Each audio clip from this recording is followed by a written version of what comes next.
Hello everyone, welcome to our continuing coverage of the Halo 4 campaign. I have with me in the house Brian Newman to talk about the second Halo 4 mission, Requiem. So welcome back, Brian. Hey, what's up? Not much. We are having him back. As you guys have probably heard him on before, the last show he was on was actually talking about some of the spoiler stuff back last December. Shortly after the game came out, so we are happy to have you back on to help us cover the campaign. As we know, I think most of the people know that listen to this that you are somewhat of a Halo lore expert. Expert's a strong word. I'd actually like to say I'm more of an expert in women's rights and women's suffrage now from the last podcast. We got quite a bit of flack back from that. Yeah, I read the comments. We're still getting comments. Someone tweeted it today, believe it or not. Yeah. Dude, oh my god, send me that tweet, please. Okay, I will. Oh, that's great. I would recommend... You know what, that was... I don't want to take full blame for that, but I poked something that I shouldn't have.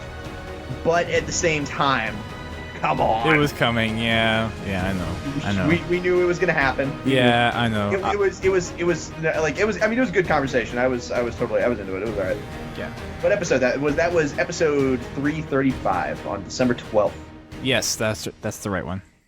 Yeah. But we're going to have some follow-up episodes to really dive into more fiction, because one of the things that people really wanted to see is you and Jeff back talking about more of the fiction stuff. So we're going to definitely have some more shows about the books and more of the Halo story coming next month. Cool. And kind of the month after. So prepare. We've got a book coming out, not next month, but the beginning of March. I know, and I got to finish the rest of them. Like I'm on, was it the first one? Grasslands. I'm on Grasslands right now, and then I got to get through Thursday War, so I'm going to have to go through those books as quickly as possible. I mean, you can hold on to those, because the next book is the last Forerunner book. Yeah, but I still want to get through those books, because I do want to talk about them at some point. Fair enough. I would like to get those done before Silentium, if possible. If possible. You've read you read what's the second one? Primordium, right? Yes, I have read it. Cool.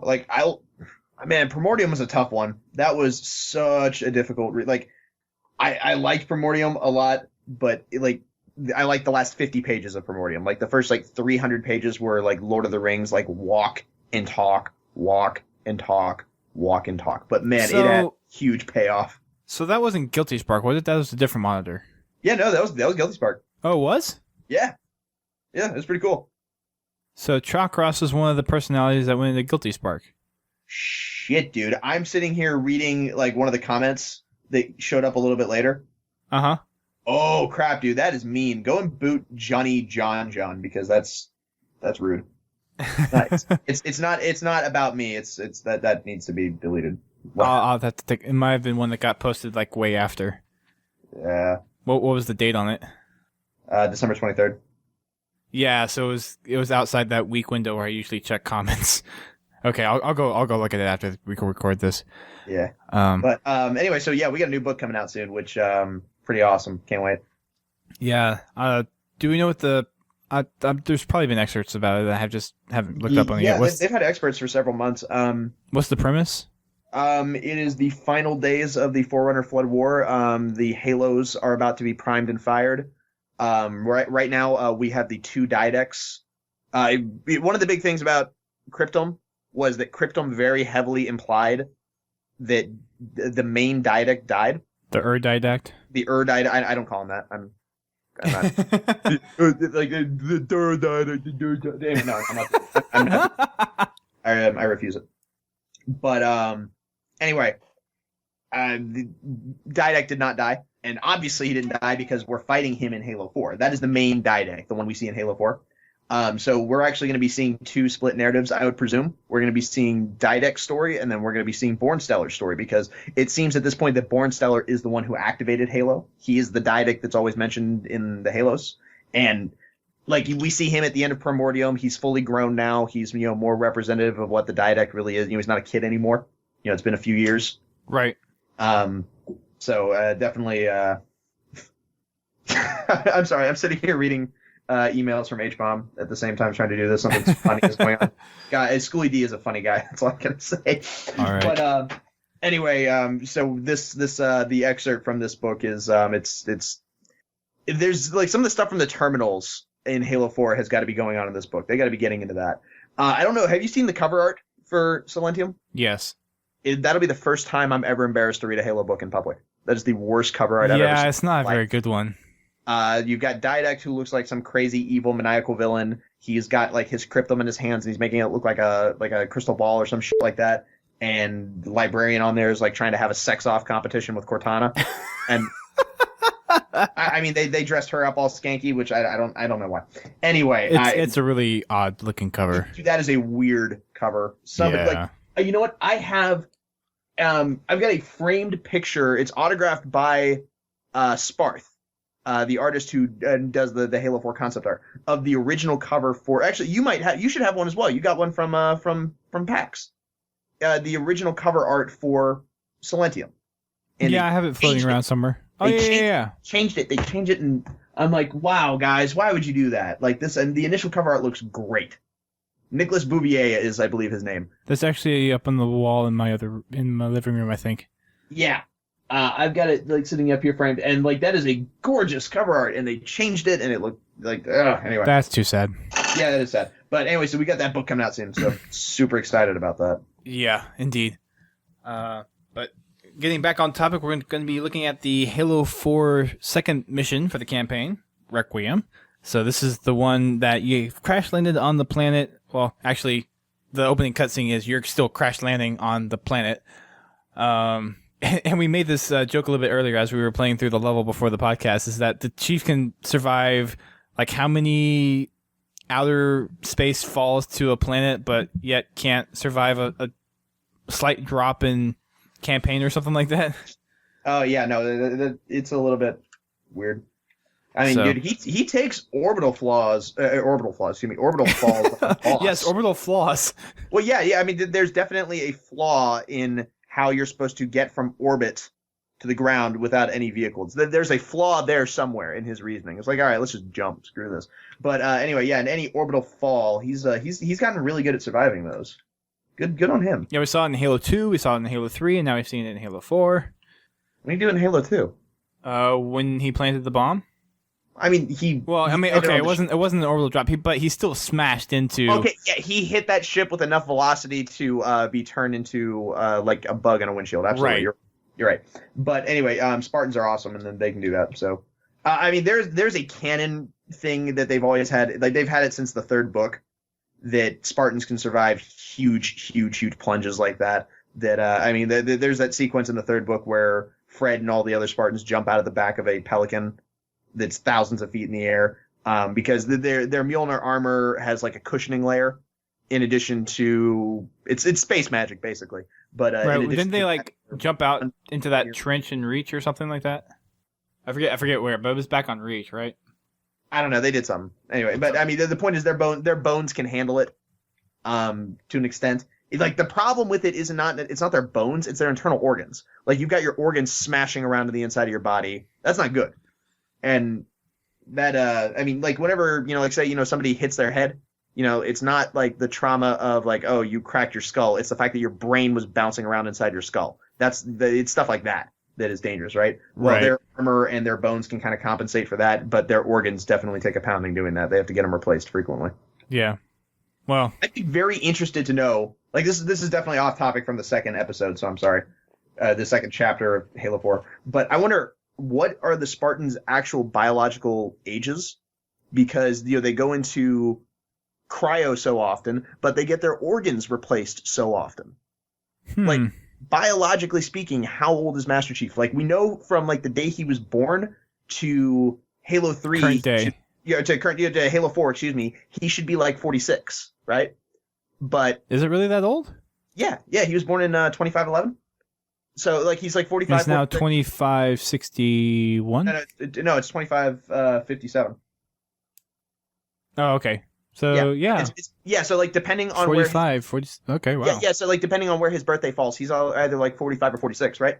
But he's just missed out on almost, like, the past 5 years of his life from cryo. Who knows how long he'd been in cryo before Halo 4?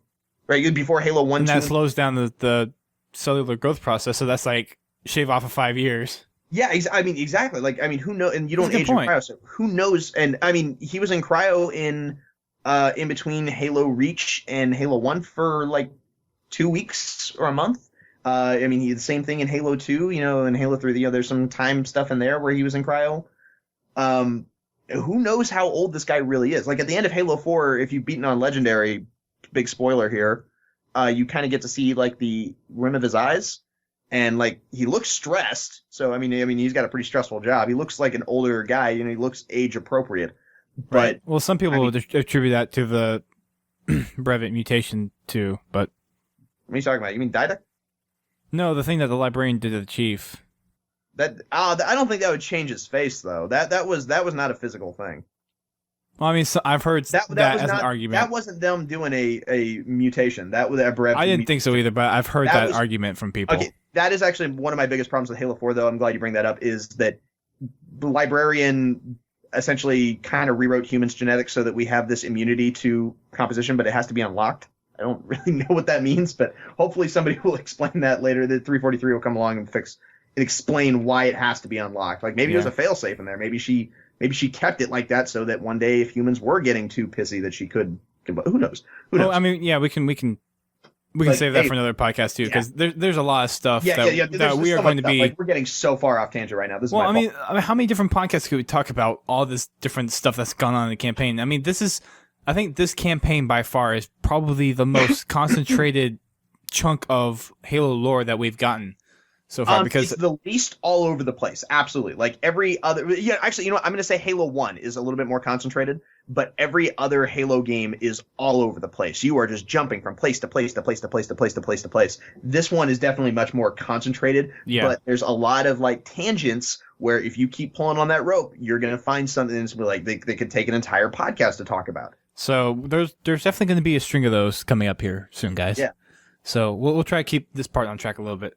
Okay, so you're falling down to Requiem, and you land in this big pile of rubble. And one things that we found while we were messing around is there's a few terminals that you can actually go around and activate.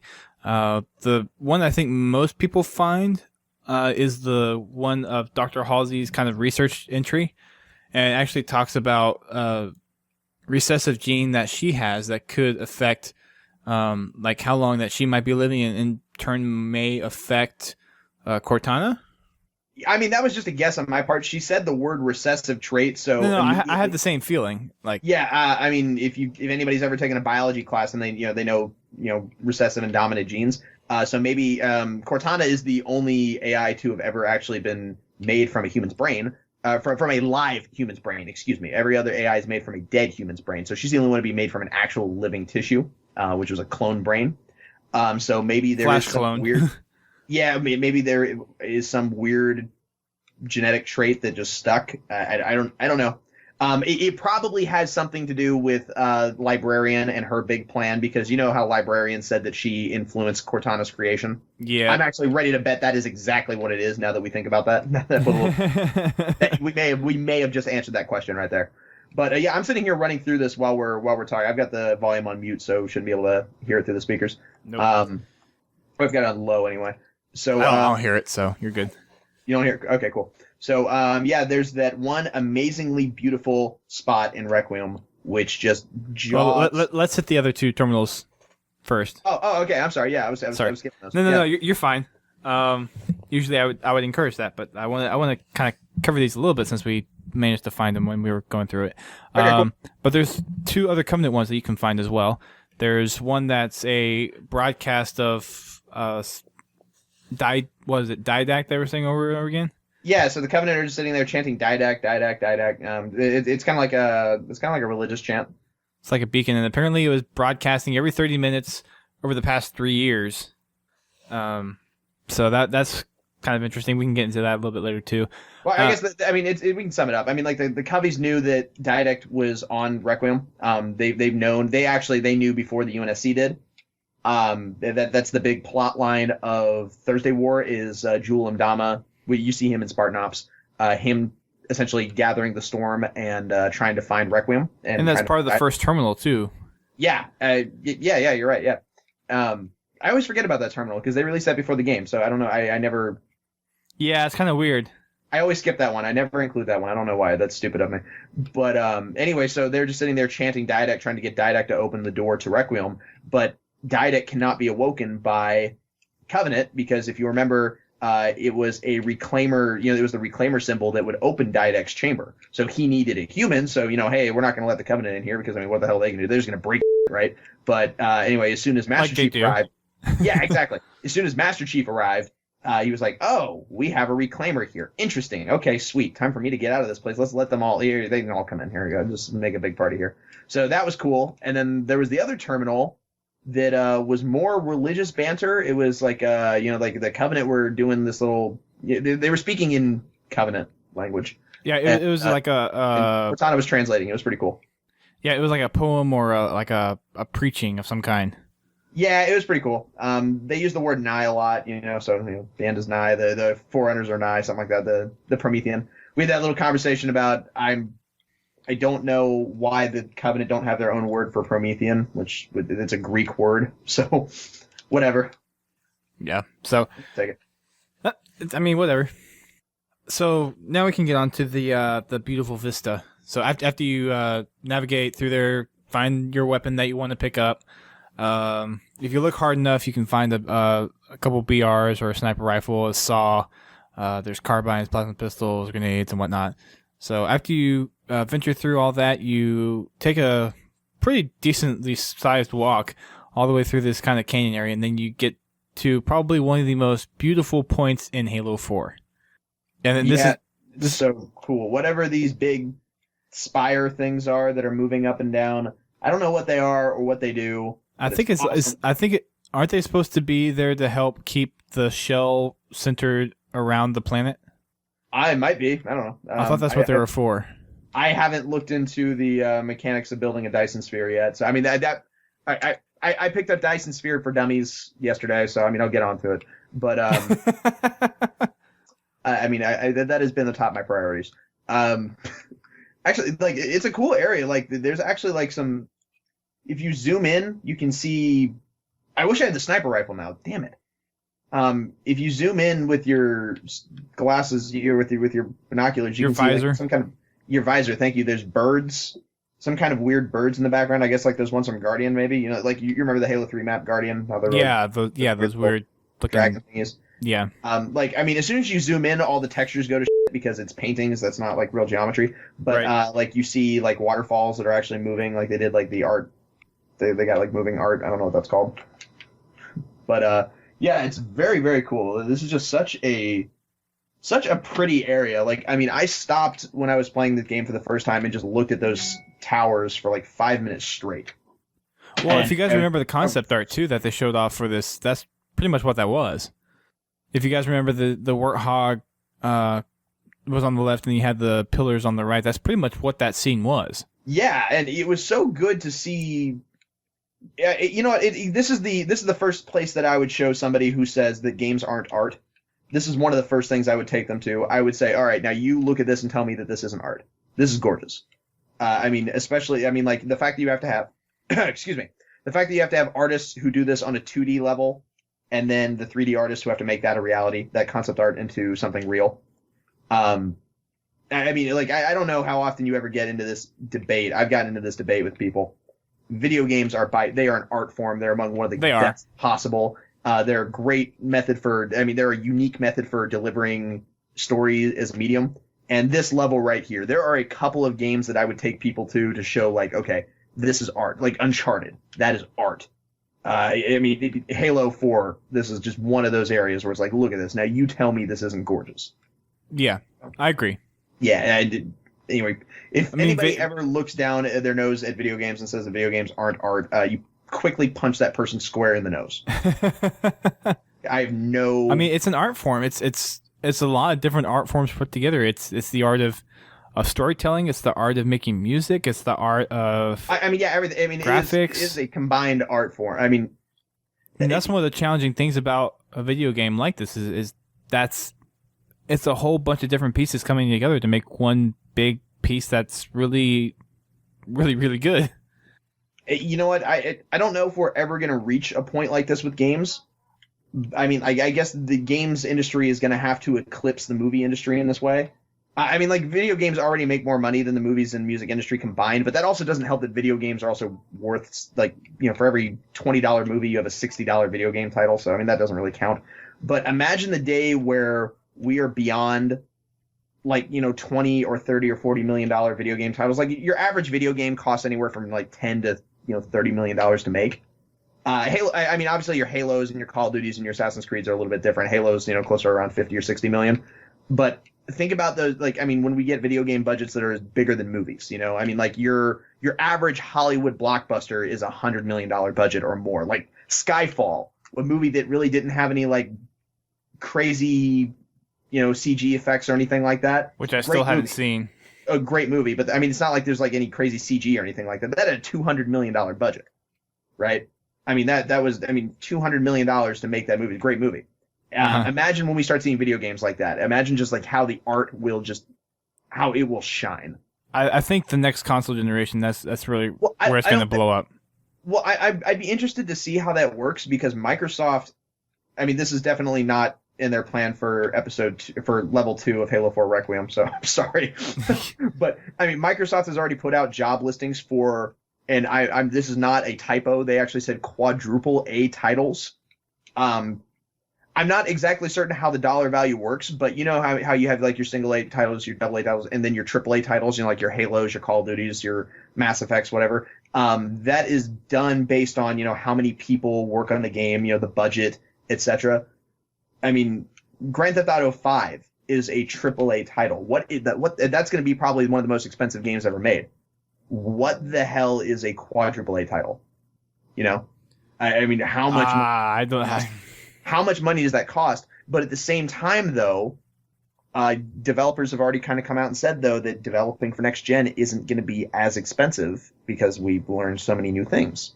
So I really don't know. I really, really, really don't know. I guess it'll yet to be seen until we have the Xbox finally in our hands this Christmas, the new one. Hopefully this Christmas. I can't wait. It'll come. I already saw an article like that got posted last November. It says, "Be ready for the new Xbox coming this winter holiday season." That's nothing official. I mean, it's gonna happen. Yeah, it's gonna happen. There's still room for there's still that 5% chance that it might not. Because I don't know. I mean, this console cycle has been long overdue, frankly. I mean, this is the longest console cycle ever. By the time the next Xbox comes out this November, Xbox 360 will be 8 years old. That is by 3 years the longest console cycle ever. It's interesting. It's set precedences. So yeah, we still get titles this late in the cycle that change the game. Like Halo 4 is gorgeous. And that's years and years and years and years later. And even though we have way better tech now, they're still able to produce such amazing games. So, but I've been wanting a new console for a very long time now, and I'm not a PC guy. I will be a PC guy soon. I bought a new computer, so I'm more of a console guy. But I bought a PC for work, for some nice. for movie making stuff. I bought a very nice one that will be able to run Crysis 3 at maximum, but maximum Crysis 3. But I'm very interested to see where these new consoles are going. It's going to be interesting. I'll say that much. So I'm sitting here driving around Requiem, and one of the things I love is just the art, the art style. The environment is like, that area where you get the Warthog and you drive out and you have your first real engagement. Yeah, kind of looks like Mordor, I guess. I don't know, without lava. It's like the green. What Mordor would look like if okay. Sauron wasn't a big smoker and was a heavy smoker and he didn't set on fire and let everything grow. It's these big, sharp, craggy rocks. They look almost kind of menacing, but it's so gorgeous at the same time. The art style in this game is really truly brilliant. Yeah, it's really pretty, especially when you look at the Infinity level, the 4th mission. That has some pretty stuff in it too. All the forest stuff. Yeah, that actually, you know what? The prettiest moment in the entire game, I think, It was in a cutscene, admittedly, so it doesn't count. Like, I mean, the moment here in Requiem where you walk out and you see the pillars, those are the best in-game moments. I think the best cutscene moment we got out of Halo 4 was the level Composer. You know where you see Master Chief in space, and he's looking at Halo. Oh yeah. Oh, dude, that cutscene shines. That was pretty. There are a lot of pretty cutscenes. Now imagine if we can get that like in-game. That's all. That is what I want. That was rendered in-game, right? Yeah, but I mean, you're not playing it though. I mean, like that's. Yeah, I that's mean, true. That's true. Like even though they all come from, it's not rendered from in-game. It comes from in-engine, but it's not from in-game. So. Well, okay, yeah. Yeah, I mean, I don't know the technical term behind it. I mean, maybe somebody in the audience is smart enough to tell us. But I mean, there's differences in how it's done. Right. And I mean, I imagine the game natively looking that good. That'd be sweet. So right now I'm sitting here just doing the playthrough right now. I'm going through the tunnel and So before you get too far, I do want to mention the achievement because I think you already passed that up. But as you're doing your jumps, going through all the wreckage, there's an achievement that you get, and this one's a little specific. Some people will usually kind of set up this scenario so they can get it, but the achievement is called Midnight Launch, and it's for 20 gamer score. And what you have to do is do a decently sized warthog jump. Like if you do any one of the big jumps that you do when you're going through all the wreckage, it's fine. But it has to be at midnight, so your clock on your Xbox has to say 12 a.m. I think it gives you a little bit of leeway because it did for me. Like mine was like 12:02, and it was like okay, you can have it. Okay. I think it gives you a slight amount of leeway. People have been like resetting their Xbox internal clocks to do that. I mean, I actually waited. Yeah, I was about to say if your bedtime is 9 o'clock, then by all means go ahead and do that. But I mean, just stay up and do the damn thing. Yeah. So it's you know what I am 100% against that achievement because that is a stupid achievement. It is. It really is. Terrible achievement. That was one of the achievements. I'm like, really? You know what though? At least I have that one. Like I will take that achievement any day of the week over those damn multiplayer achievements they just added. Ugh. Well, I still hate the ones from Halo 3. You know what? I kind of like the ones from Halo 3. Like, I will take... I realize that there's some exceptions. The 2-for-1 laser kill? No, I was just about to say that's the exception, right? That and the Mongoose one are the two exceptions. But, like, a majority of Halo 3's multiplayer achievements were like, get an overkill, get a perfection, get a running riot. Done. All right, what's next? I don't think perfection was one of them because I've never gotten the perfection in Halo 3. You sure? Yep. I'm pretty certain there's an achievement for perfection. Nope. I don't think so. Okay, well, maybe not. But anyway, whatever. The point is they were still... Oh, no. One of the DLCs had a perfection. Yeah. I'll count that. That's what I'm... Well, that was what I meant by multiplayer achievements. Okay. I kind of boosted for that one with friends. Oh, okay. So those of us who aren't cheaters got that legitimately. And it was semi-legitimate. Like, we were actually playing. It's just focusing on making sure I didn't die. Of course, I'm certain. But anyway, moving on. Yeah, so moving on. So that Midnight Launch achievement is not tough to get. It's just annoying. Right. But after you get that achievement, you come up on your first set of enemies. There are 3 sniper towers kind of scattered out in this open area with kind of rocks that stick up everywhere. So your first group of Covenant is off a little bit to your left as you come out, and then there's another one that's up on a rock face over on the right-hand side. Then after you take those out, there's some grunts in the middle with some ghosts that are laying on the ground. And then all the way in the back where you continue your trek on through the mission is another sniper tower, and you take out those enemies as well. And this area doesn't take too long unless you're on Legendary. It could take a while just to make sure you get all the Jackal snipers and everything else that's going to try to shoot you. But if you're playing co-op, definitely use the Warthog because it will suit your playing ability very handily, and it will help you get rid of the enemies really quickly. On Legendary, I just parked up the Warthog and just took everything out. Yeah, and that's good too. Although you do have to kind of watch out for the fuel rod grunts because they will shoot. They actually have quite a bit of range. I found when I was but they're super slow though, and like you typically have enough time to dodge them. If you park up in the right spot, you're fine. I'm a little bit ahead right now. I skipped ahead to the. No, that's fine. That's fine. I just got like my camouflage unit, which. Oh, you're really far ahead. I'm not too far ahead. I'm just past like the main engagement. There aren't many engagements in this level. No, there's not. This level's kind of one of the short levels. Although we have been rambling a little bit. Blame you for that. You get off topic about books and sexism and stuff like that. I mean, you gotta stop this. I mean, that's honestly.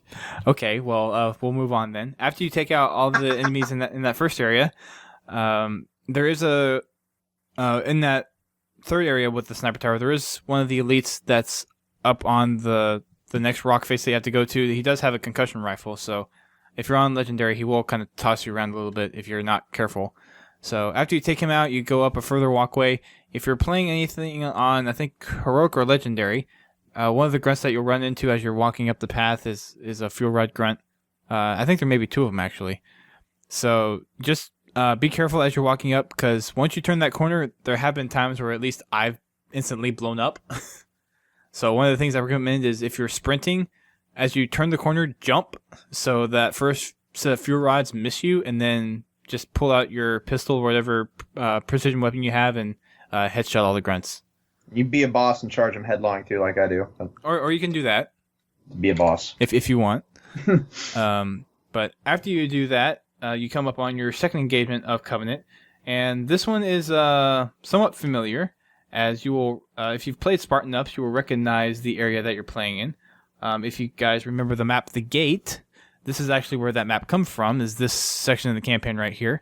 So you have a couple elites that are on the ground level, a few grunts and everything. There are some assault rifle ammo, and I think a Covenant weapon crate over to the right-hand side as you first enter the area, so you can replenish any ammo you need from there. Pick either side of the tower to go up on. I think most people choose the right side whenever they go up. I don't know if that's...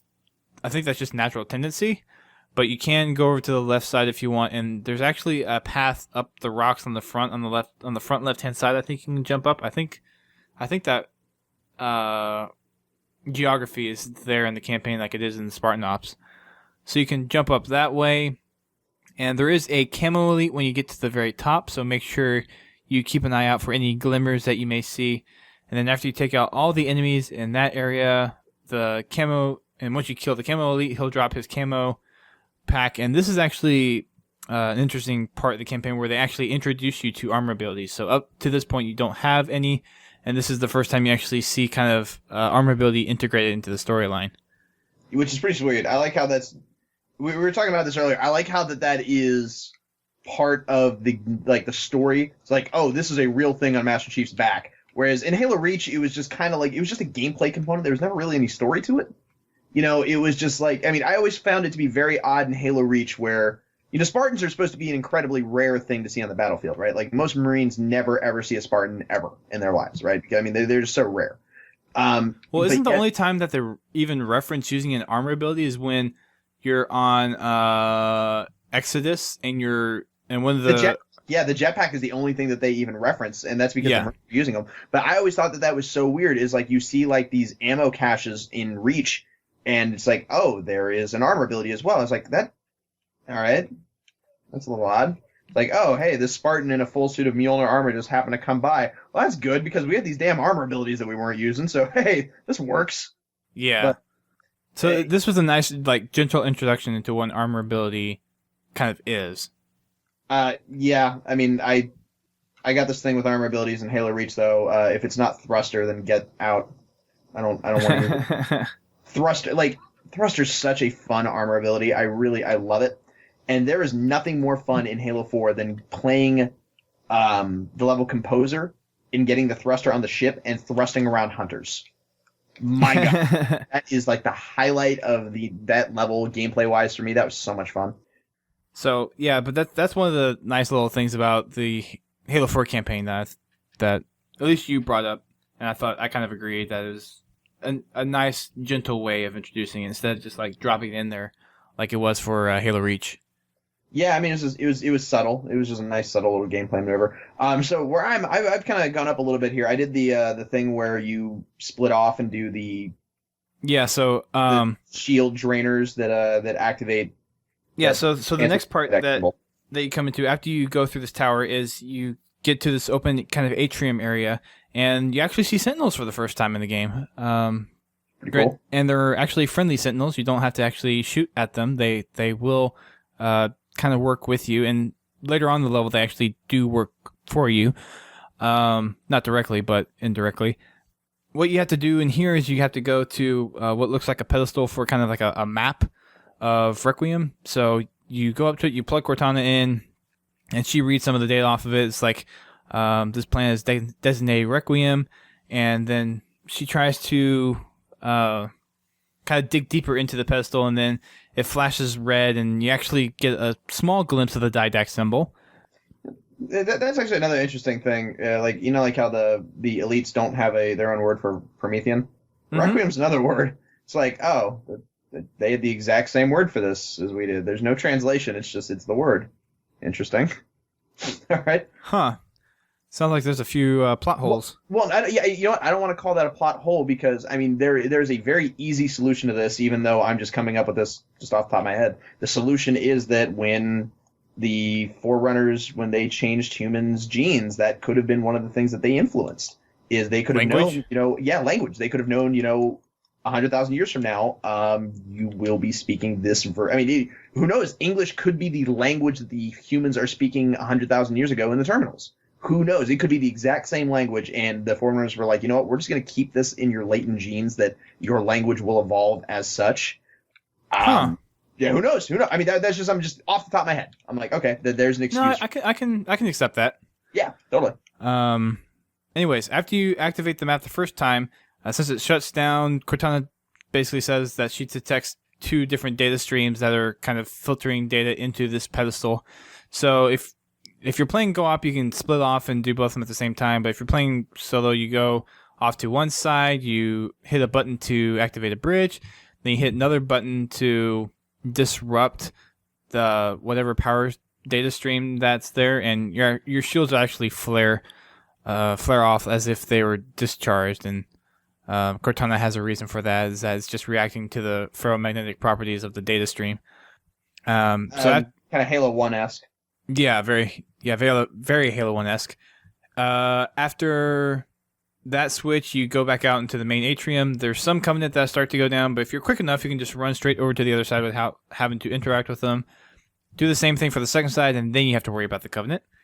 There are some weapon crates scattered throughout that have Covenant weapons in them. If you're on the right side of the atrium, so when you first come in, if you're end up on the right side, there is a weapon crate over there with carbine ammo, and there's another crate over there with needlers. So I would suggest going to the left side first, and then running over to the right side, and then coming out on the right-hand side, and you can pick up the weapons from those ammo crates. After you take out all the Covenant, well, I found that you don't have to take out all of them. You definitely have to take out all the elites, but if you leave a couple of jackals left over, I think the game is okay with it. After you do that, you plug Cortana back in, and then there's this whole elongated cutscene sequence where she's trying to figure out where this transmission is coming from, and you see a whole bunch of different transmission symbols come up, and then it's immediately clears up after a certain point, and then it says it's in the middle of Requiem. Well, if you've played the campaign, you know what's there, so you obviously know what's kind of leading them onwards. Because after Master Chief pulls Cortana out and starts walking off, you see the Didact symbol flash behind them, so you obviously know that he's influencing their trek into Requiem. You know what? My favorite thing about that cutscene, this is going to sound a little weird, but the Master Chief animation that they did. So Halo 4 did something really amazing that I think was honestly maybe even the biggest success of the entire game, was the way they did all of their motion capturing animations. And essentially each, Master Chief and Cortana and such, they have their own, body actor, their own motion capture actor. And Bruce Thomas is the guy who plays Master Chief.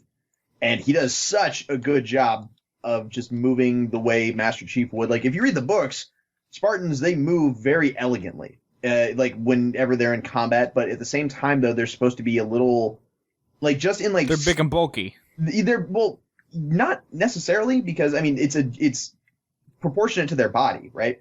It's just that they move so much faster than a normal human that it looks awkward to an extent. But at the same time, though, he makes it look very smooth, very elegant, but very forceful, though. And he does an awesome job. Bruce Thomas, very talented guy. He made Master Chief come alive in this. I think that is a big thing that we're going to be seeing in a lot of next-gen titles, is most video games will finally start adapting this model of where we're just going to motion capture everything because it looks so much better. I mean, like compare this cutscene to Halo. Halo Reach had some mocap, and like a lot of it was, but not all of it. But I mean, like directly compare Halo 4's movements just to the Halo 3's cutscene movements, right? Just the way they move looks so much better. It does look a lot smoother, yeah. And maybe I'm just the oddball here. Like that is just the thing that stuck out to me was wow, just him moving, just the way he's walking, just it looks great. That thing where he reaches up to plug Cortana out of his head, it just looks awesome. It's such a good job with the animations in this game. Really good. I have to pay attention to that next time. Yeah, dude. Like it's essentially like even the gameplay animations were. I mean, I think like maybe the assassinations probably weren't because those would be pretty tough to do. Well, but, it did look like it. Like just from thinking about it, it does seem like the body motions for the Master Chief in Halo 4 is a lot smoother than it was in past Halo games. Like the best example I can ever give you is watch the scene in Halo 2 or Halo 3 whenever Master Chief is sprinting in a cutscene. Like that part in Halo 2 where the you just finish killing Truth and they start glassing. Yeah. Not Truth. What's his name? Regret. Yeah, you just finished killing Regret, and like how herky jerky his running is. It looks stupid. And Halo 3 does the exact same thing. There's a sequence in that where you're running, and it just looks awful. Well, I wonder if that's the difference just because of the mocap that they're using for Halo 4. Yeah, that is the difference, exactly, is that they're using a real actor, like a real person is doing these movements. It's not an animator trying to guess what it looks like. I mean, this is the... And it looks a lot smoother. Yeah, exactly. It brings a lot more humanity to the acting in general. And it really, I mean, it's a big deal. I think it's a really awesome thing. I mean, it's a real person who is doing these movements. I think it's very cool.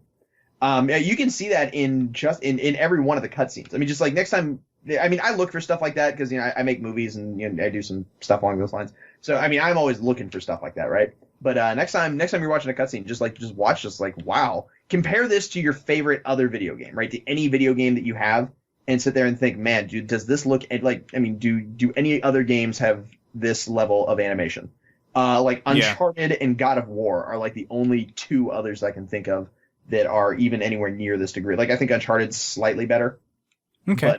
But man, the animations are just the motion capture is just solid. They nailed it. All right. But so where are you right now? Are you doing simultaneous gameplay?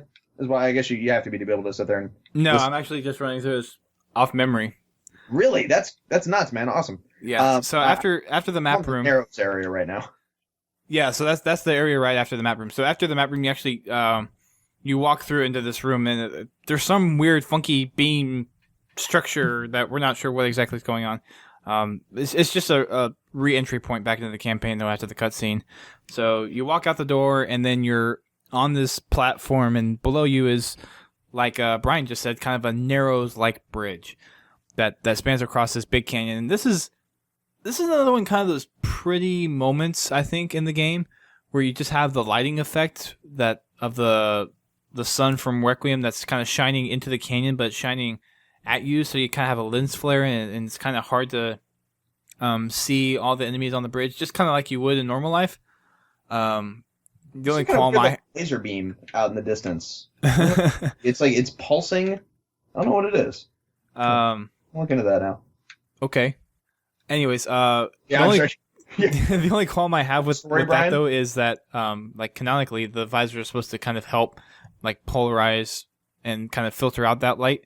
So I mean that's the one qualm I have with it, because when you're down there, if you take the elevator down immediately, you'll be dumped right into the middle of jackals and grunts. So it's a good idea to take them out while you're on top of the bridge. You can actually go to one of the sides and shoot down and take most of them out.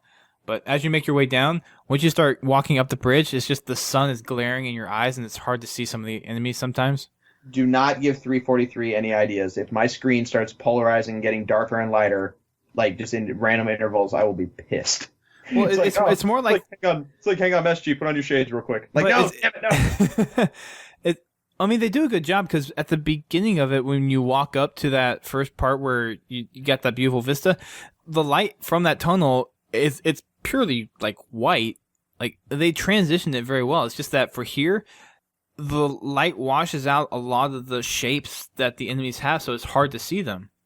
And you would think I guess I don't necessarily. Yeah, I mean, I can see it. There's some odd, like I know that is a complaint that I've heard. It doesn't necessarily bother me so much. I'm kind of cool with it, but yeah, I mean, it's a small complaint, but it's still something. I can see how you wouldn't like it. Yeah. But I'm just flying around in that Banshee right now. I don't know, like there's this big like pulsating laser beam in the background, and I kind of want to know what it is. Oh, is it off in the distance? Yeah. Oh, I know what you're talking about. It's kind of like, man, another Lord of the Rings. I don't think you can get there though. Kind of looks like another Lord of the Rings reference coming up here. Kind of looks like the Eye of Sauron, just like hanging up at the top of that tower. Oh boy. He's just chilling. He's just chilling. So the part that he's at is after you get about halfway across the bridge, there's a gap in the top section of the bridge, so you actually have to drop down, walk across, and there's a Banshee sitting on the other side of that gap in the bridge. At this point, you've gone through about 3 different groups of Covenant, and then there's a Phantom there that's actually going to drop another group of Covenant, mostly grunts. I think one of them is in the lead as well. If you're fast enough, you can get up to the Banshee before the Phantom actually drops its kind of full payload, and then take the Banshee out, get rid of the rest of the Banshees. There's 2 other Banshees in the area, so take them out with the fuel rod gun or just the regular plasma cannons on the Banshee, and then just go to work on the other ones, just kind of doing your flybys with the fuel rod or the plasma cannons if you need to. Dude, you're not going to believe this. I just got splattered again by that damn ghost, that same one that gave me some crap earlier. Oh, boy. Kidding me?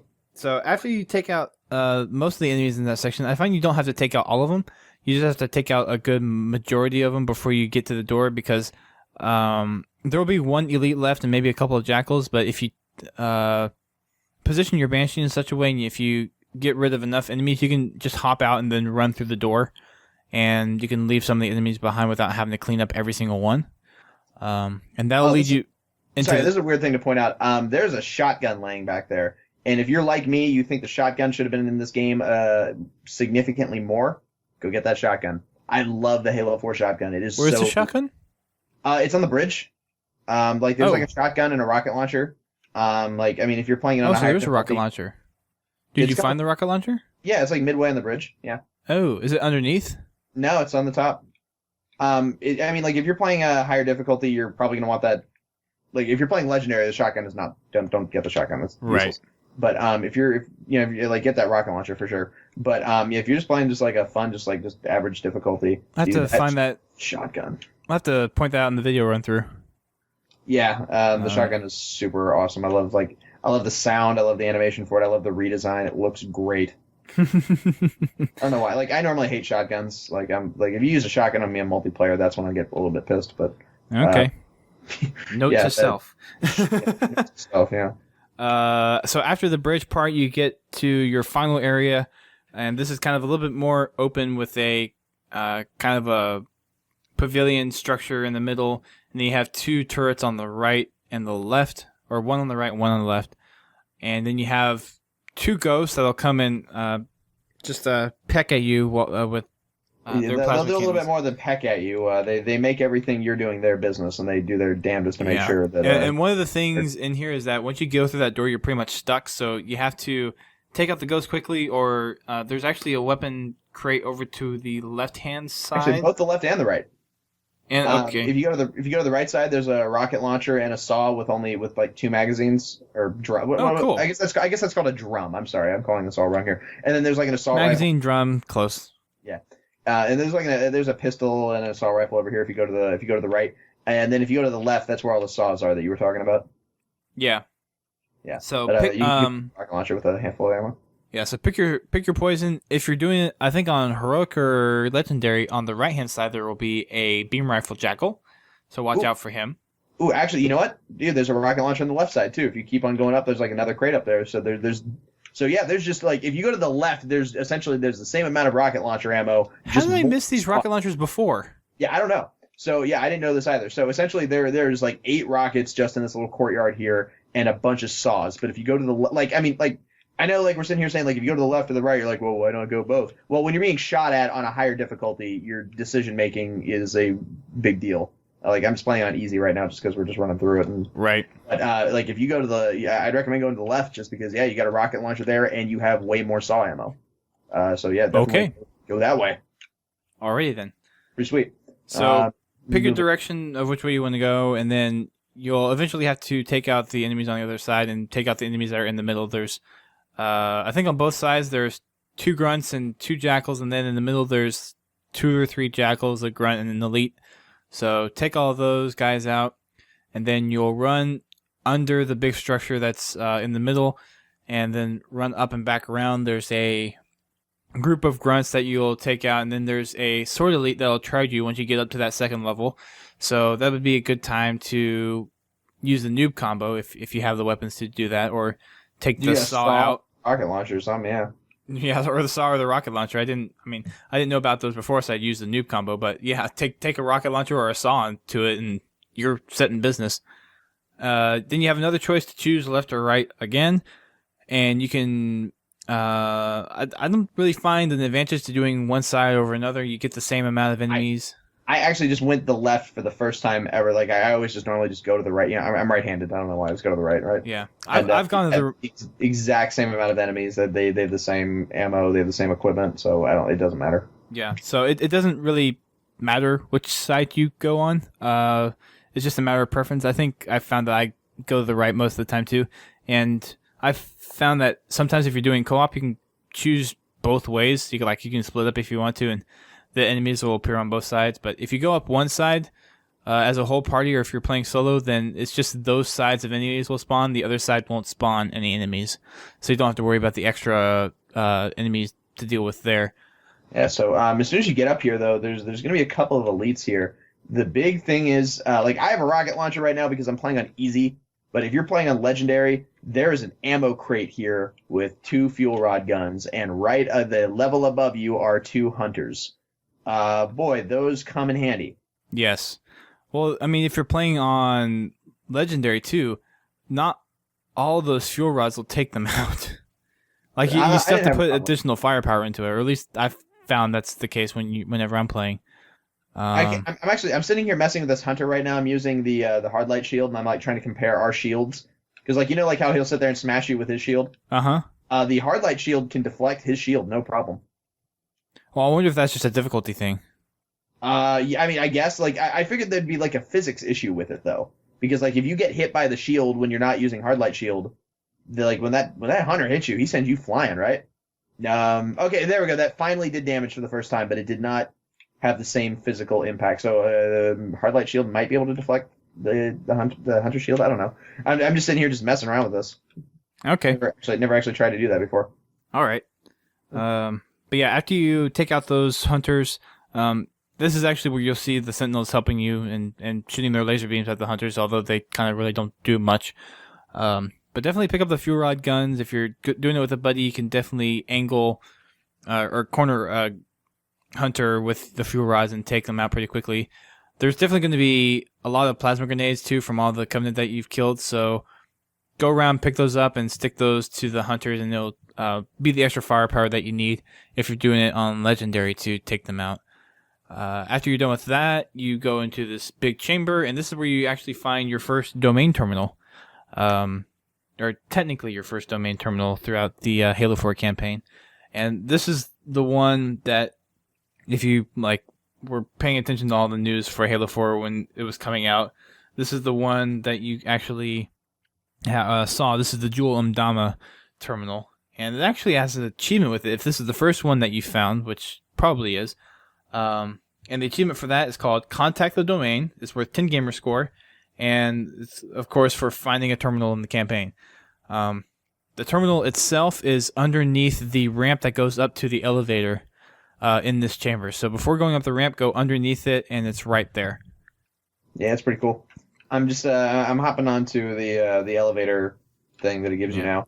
I love how it goes from this green and gray environment that's outside, green, blue, and gray that's outside, and then it goes into the pale gray, blue, and orange Forerunner colors. Yeah. Actually, I think this is the end of the level because it is. It's cutscene. Yeah. Yeah, so this is the end. This is where you walk out on the platform, and you're going to plug Cortana into a console, and she's going to try to figure out how to get a portal to the center of the planet. And then she says that she's reading data streams in here, and she says that something's not making sense. And then you see your first encounter with knights. Yep. But Man, I'm just sitting here watching this right now. All I'm looking at, those animations, that walking animation, so good. That I don't know why. Like I can't be the only person in the world that looks for this stuff. But this is just a marvel to me, just how good this looks. Just the animations of it all, just like walking, the turning, because this is like I don't want to start like a fanboy war or anything because I like Xbox better, but like PlayStation seems to me be like the only console that really goes to like vast efforts to make sure this kind of stuff looks this good, right? Like it just seems to be. I mean, Halo and Gears of War are like the two things Xbox has at this point. But like you normally only see this kind of stuff out of like Uncharted or Gears of War or God of War. So good to see Halo doing like this level of animation. Just it looks so damn good. And like just looking, Cortana looks great. Just the movements, her face, everything. Just they do good. They do really, really good. I think they'd be happy to hear that. Yeah. I'm sure they're listening in on this. Frankie, you did a really good job. Now, listen, I mean, you're gonna have to make this happen now. You're gonna have to get me a date with Mackenzie Mason. She's the body actress for Cortana. I'm not gonna lie, flubbed it the first time I talked to her. So, do over. Okay. I'll let him make that determination because I'm pretty sure I don't have any leeway in that. You don't have any authority on that? I'm afraid I don't. Sorry. Huh. All right, yeah. Give me your supervisor, please. Anyway. But yeah, so that's pretty cool. End of the level there, where Chief has to like jump through that portal. Here's the thing. The thing about this though is like they're very surprised when they see the knights. What were they expecting? What were they honestly expecting? Hey, we're on this Forerunner planet. Huh. Something showed up to defend it? Well, that's weird. I didn't expect that. I don't know if it was necessarily like that. It was just more or less it was a new thing and it was scary. It was new. It was scary. They did a very good introduction for him. Yeah. Actually. Yeah. It was cool. It was just one of those things where it was like, huh, so you're telling me there might be inhabitants on this planet? That's weird. Yeah. It's one of those things. But yeah, so that was a fun level. That is probably the prettiest level in all of Halo 4. Yeah, definitely one of the it definitely shows off the art style of Halo 4. Like gameplay wise, it's pretty like I don't want to say bland, but it's very standard. You know, I mean, it's just it's good, but it's nothing like substantially different. It is 100% an infantry level. It is meant pure. I guess you get the Warthog. I guess so. Like you're only fighting just ground forces. You know, just ghosts. You're still early on in the campaign though, so that kind of makes sense. It's one of those things where it's barely introducing you to these elements. I guess it's like okay, so the first level we're gonna give you nothing but ground troops. The second level, we're going to throw in a couple of vehicles, none of the major vehicles, but like just enough to like kind of get you just used to it, you know. And we're going to give you a lot more Covenant weapons, so you can know like, hey, that you should probably start picking these things up and start using these, and stuff like that. Right. I mean, it's still very early into the game. It's still very much an introductory level. Yep. But it's fun. It's a good level. Yeah, it's decent for what it is. So probably my least favorite level out of the bunch, just because it's stuff that we've already done before, but it's definitely fair enough level. Like in terms of gameplay, it's my least favorite, but it is the prettiest level of the thing. I'll agree to that. Yeah. So it's very cool. That pretty much wraps up for this one. We'll do a video accompaniment to walk through all the terminal stuff that we saw at the beginning, and there are some interesting weapon spawns as well that may pique some interest to some people, and we'll go over the rocket spawns since I didn't even know that they were even on this level to begin with. I want to thank Brian for coming out and doing this with me. Hey, thanks for having me. So we will catch you guys in our next one, which will be what was it, Forerunner? Yeah, Forerunner. So until next time, see you guys.